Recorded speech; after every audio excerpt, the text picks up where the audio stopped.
এ নল বি নলের 4 গুণ ক্ষমতা সম্পন্ন। এ 15 মিনিটে একটি চৌবাচ্চা জলপূর্ণ করতে পারে। একত্রে ওই দুটি নল দিয়ে চৌবাচ্চাটি জলপূর্ণ হতে কত সময় লাগবে? দেখো, নল চৌবাচ্চার এই ধরনের অঙ্কগুলো একটু ট্রিকি হয়। কি বলছে?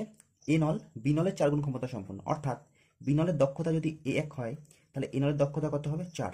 এটা আমরা কি পেলাম? দক্ষতা, অর্থাৎ এফিসিয়েন্সি। এ নলের যদি 4 হয়, বি নলের হবে 1। দেখো, এখানে টোটাল ওয়ার্ক দেওয়া নেই, তাহলে বের করে নিতে হবে টোটাল ওয়ার্ক। তাহলে আমাদের কত হবে? কি করে বের করব? দেখো, এর দক্ষতা কত? 4।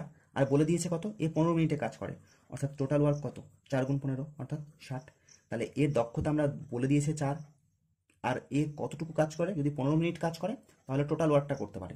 তাহলে আমি এখান থেকে বলতেই পারি যে এই 60 হচ্ছে আমাদের টোটাল ওয়ার্ক। এবার কি বলেছে? দুজন একত্রে কত করবে? এর দক্ষতা 4, বির দক্ষতা 1, তাহলে টোটাল দক্ষতা বা টোটাল এফিসিয়েন্সি কত আমার? 5। টোটাল ওয়ার্ক কত? 60। জাস্ট ভাগ দিয়ে দাও, 60/5, কাটো 12।